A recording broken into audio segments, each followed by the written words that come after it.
कहानी की शुरुआत में हम एक लड़की को देखते हैं जो जंगल में अकेली होने के साथ साथ बहुत ज़्यादा जख्मी भी थी क्योंकि उसके ऊपर एक शैतानी आत्मा का कब्जा था, जिसकी वजह से जंगल में कुछ लोग उसके पीछे भी लगे हुए थे। अब ये लड़की उन्हें देखते ही एक पेड़ के पीछे छुप जाती है, लेकिन इसी बीच वहाँ पर एक आदमी आते ही इसे पकड़ लेता है, जिसे देखने के बाद पास खड़ा एक और आदमी लड़की के ऊपर गन मारते ही बेहोश कर देता है और उसे अपने साथ लाते ही एक रूम में लॉक कर देते हैं क्योंकि वहाँ पर एक बूढ़ी औरत इस शैतान को भगाने के लिए एक जादुई बुक पढ़ रही थी। तभी एक आदमी आगे बढ़ते ही लड़की के चेहरे से मास्क उतार देता है, जिसे देखने के बाद वो जान जाती है कि मुझे पकड़ने वाला और कोई नहीं बल्कि अपना ही बाप है, क्योंकि वो अपनी वाइफ की डेथ की वजह से बहुत ज्यादा गुस्से में था, जिसे हाल ही में इसकी बेटी ने मार दिया था। लेकिन वो खुद इस सब के बारे में बिल्कुल भी नहीं जानती थी, जिसे देखते ही बूढ़ी औरत बुक पढ़ने के बाद उसे आग में जलाकर मारने का कहती है। अब फादर ये सब सुनने के बाद जो ही अपनी बेटी के ऊपर रोल डालकर आग लगाने लगता है तो वो अचानक से ही एक खौफनाक आत्मा बन जाती है, लेकिन फिर भी आग लगने की वजह से उसके अंदर जलने लगती है, जिसकी वजह से उसका फादर एक गन उठाते ही अपनी बेटी को शूट कर देता है। अब इसके बाद हम कुछ साल आगे की कहानी देखते हैं, जहाँ पर डेविड नाम का एक लड़का अपनी गाड़ी से उतरते ही दोस्तों के साथ मिलने लगता है क्योंकि वो बहुत पहले ही शहर को छोड़कर जा चुका था, जिसकी वजह से एरिक उससे अपनी बहन के बारे में भी बताता है जो जंगल में बैठी उसका इंतजार कर रही थी। अब डेविड अपनी बहन के पास आते ही उससे बातें करने लगता है क्योंकि मिया उसके जाने से बहुत ही ज्यादा दुखी थी, लेकिन इस बार वो डेविड से प्रॉमिस लेती है कि वो उसे छोड़कर कहीं भी नहीं जाएगा।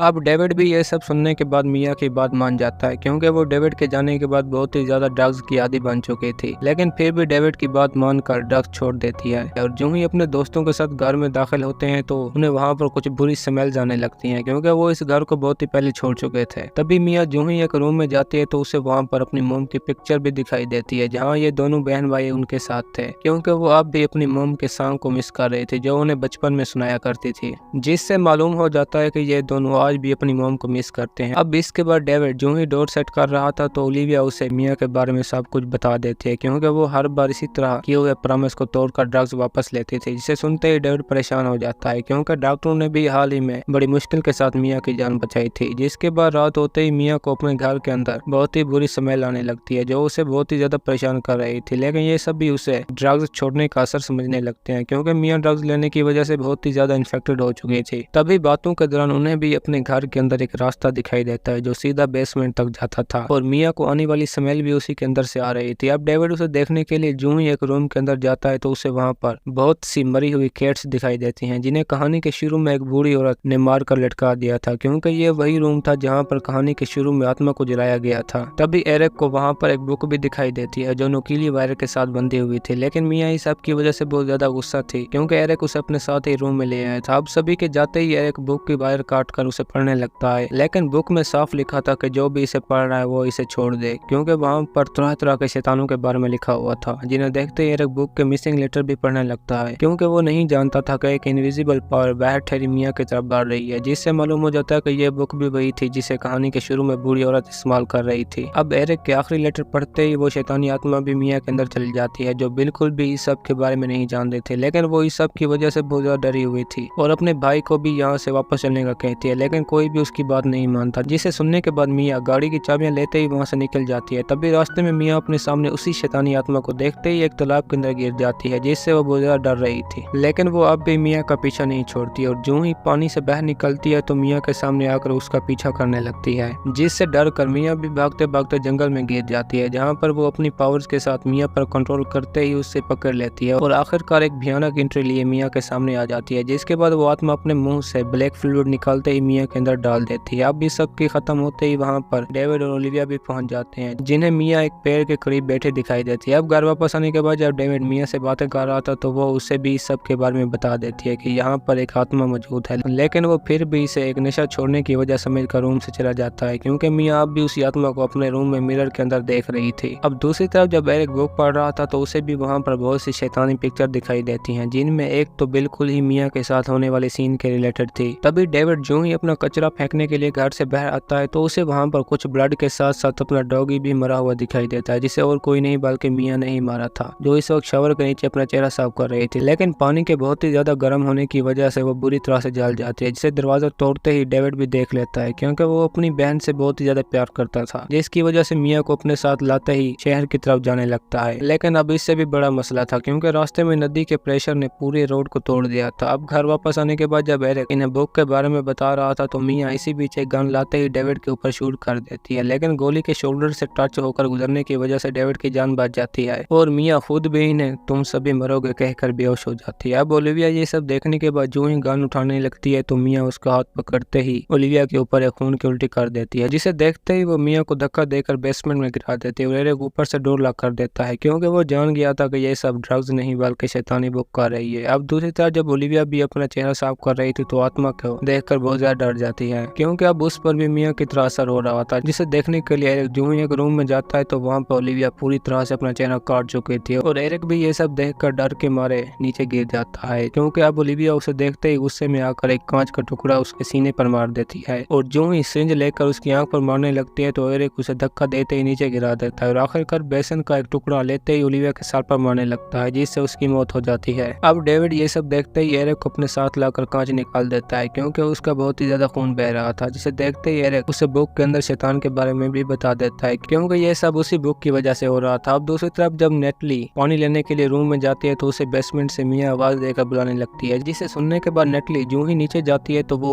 अब तक भी आत्मा के कब्जे में थी, लेकिन अब बहुत देर हो चुकी थी, क्योंकि मिया नेटली को बाहर जाने की बजाय अंदर खींच लेती है और एक खौफनाक हालत में सामने आते ही उसका हाथ काट देती है, क्योंकि अब वो पूरी तरह से शैतानी आत्मा के कब्जे में थी। लेकिन इसी भी डेविड के वहां आते ही मिया नेटली को छोड़ देती है, जिसके ऊपर पहुंचते ही वो खुद भी डर के मारे डोर को चेन के साथ लॉक कर देता है। लेकिन इस सब से भी काम नहीं बनने वाला था, क्योंकि एरिक उस बुक को जो ही आग में डालकर जलाने लगता है तो उस पर जरा भी असर नहीं होता, क्योंकि इस बुक के अंदर एक ऐसा शैतान मौजूद था जो 5 लोगों को इन्फेक्टेड करते ही जमीन से बाहर आ जाएगा और इसी के साथ ही आसमान से खून की बारिश भी हो गई। लेकिन कुछ ऐसे तरीके भी थे जिनसे इसे रोका जा सकता था, जैसा कहानी के शुरू में आग लगाकर जलाना, जिंदा दफन करना और पूरी बॉडी को काट कर टुकड़े कर देना। अब दूसरी तरफ जब नेटली अपना हाथ साफ कर रही थी तो आत्मा के काटने की वजह से उस पर भी इन्फेक्शन होने लगता है, जिसे देखते ही नेटली इन्फेक्शन को रोकने के लिए अपना हाथ काट देती है, जिसे करने से मिया उसे बार बार रोक रही थी। लेकिन अब डेविड भी इस सब की वजह से बहुत ज्यादा डर चुका था, क्योंकि वो अपनी बहन को बिल्कुल भी नहीं मारना चाहता था। तभी बातों के दौरान वहाँ पर नेटली भी आ जाती है, जो पूरी तरह से शैतान के कब्जे में होने की वजह से इन दोनों पर लोहे की कील मारने लगती है और आखिरकार एक राड उठाते ही एरिक के ऊपर मारने लगती है, जिससे वो बहुत ही ज्यादा जख्मी हो जाता है। लेकिन इसी भी डेविड एक गन से नेटली के ऊपर शूट करते ही उसका हाथ काट देता है और आखिरकार डेविड की गोद में ही उसकी मौत हो जाती है, जिसकी वजह से वो एरिक को घर से बाहर लाते ही मिया को मारने के लिए राजी हो जाता है, क्योंकि अब उसी के खात्मे से ही ये सब कुछ रोका जा सकता था, जिसके लिए वो पूरे घर के अंदर फ्यूल डाल देता है। लेकिन इसी बीच अपनी मोम का सॉन्ग सुनते ही घर से बाहर एक कब्र भी खोद देता है ताकि वो अंदर जाकर अपनी बहन को बचा सके। लेकिन मिया इस बार सामने आता ही अपने भाई के ऊपर एक जोरदार हमला कर देती है और जो ही पानी में डुबाकर मारने लगती है तो इसी बीच पीछे से एरिक आते ही उसे एक रॉड मारकर बेहोश कर देता है, लेकिन इस बार उसकी अपनी भी मौत हो जाती है। अब डेविड ये देखते ही मिया को उठाकर कब्र में डालते ही उसके ऊपर मिट्टी डालने लगता है, क्योंकि वो इस बार बिल्कुल भी मिया की बातों में नहीं आ रहा था और आखिरकार उसे पूरी तरह से दफन करते ही दोबारा कब्र खोद कर बाहर निकाल लेता है। लेकिन इस बार मिया की हालत भी बहुत ज्यादा खराब थी, जिसकी वजह से वो एक जोरदार करंट लगाते ही मिया को होश में ले आता है, क्योंकि अब वो पूरी तरह से मिया के कब्जे से आजाद थी। तभी डेविड गाड़ी की चाबी लेने के लिए जो ही घर के अंदर जाता है तो पीछे से एरिक आते ही उसकी नेक पर एक रॉड मार देता है, क्योंकि अब वो भी आत्मा के कब्जे में था, जिसे देखने के बाद डेविड अपनी बहन की जान बचाने के लिए डोर लॉक करते ही पूरे घर के अंदर आग लगा देता है, जिससे उसकी अपनी भी एरिक के साथ मौत हो जाती है। लेकिन अब बहुत ही देर हो चुकी थी, क्योंकि एरिक शैतान को बाहर लाने के लिए 5वां इन्फेक्टेड आदमी था, जिसके मरते ही पूरे आसमान से खून की बारिश होने लगती है और देखते ही देखते वो शैतान भी जमीन से बाहर निकलकर मिया पर हमला कर देता है, जिससे डरकर वो भागते ही स्टोर रूम में छुप जाती है। लेकिन अब भी वो शैतान मिया के पीछे था, जिसकी वजह से वो अपने साथ एक कट्टर लाते ही रूम से बाहर निकलकर गाड़ी के नीचे छुप जाती है और शैतान को आता देखते ही कट्टर के साथ उसकी टांग काट देती है। लेकिन फिर भी वो अपनी पावर से मिया के ऊपर गाड़ी गिरा देता है, जो सीधे उसके हाथ पर आ लगती है। अब मिया खुद भी उसे अपनी तरफ बढ़ता देखने के बाद पूरा हाथ काटते ही कट्टर उठा लेती है और आखिरकार शैतान के सामने आते ही पूरी तरह से उसकी बॉडी काट कर 2 हिस्से कर देती है, जिसके होते ही वो पहले की तरह वापस जमीन के अंदर चला जाता है और मिया भी अपने भाई का दिया हुआ लाकर उठाकर वहां से जाने लगती है। और इसी के साथ हमारी आज की ये कहानी खत्म होती है। दोस्तों, अगर आपको हमारी कहानी पसंद आई हो तो वीडियो को लाइक और चैनल को सब्सक्राइब जरूर कीजिए।